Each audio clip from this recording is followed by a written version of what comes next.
علیشمس. اگه از هم جدا باشیم حال من خیلی بد میشه، نمیدونم میتونی تو بمونی تا همیشه.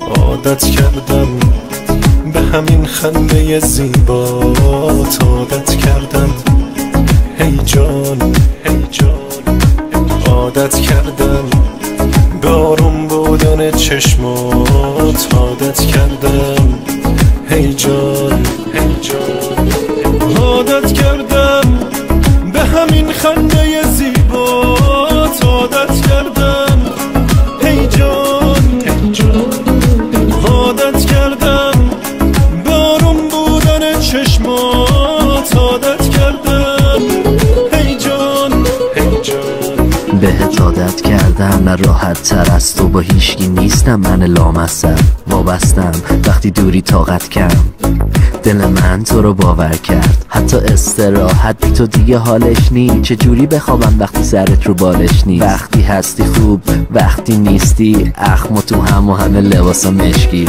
وقتی صبح میشی کنار من و را میریم کنار هم تو خیابون همه چشما رو ماه، را میریم و این شهر خوشحاله به خودش میباله که تو دلش ما رو داره.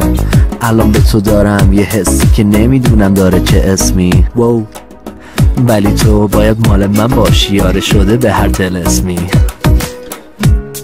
پرم از حس خوشبختی، با تو آسون میشه سختی، با تو آروم میشه قلبم، چه خوبه همدمم هستی.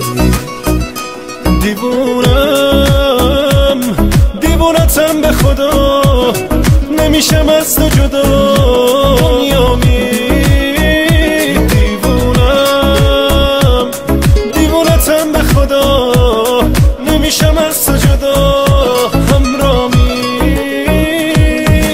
عادت کردم به همین خنده زیبات، عادت کردم هی جان هی جان، عادت کردم به آروم بودن چشمات، عادت کردم هی جان هی جان. شیک ویت.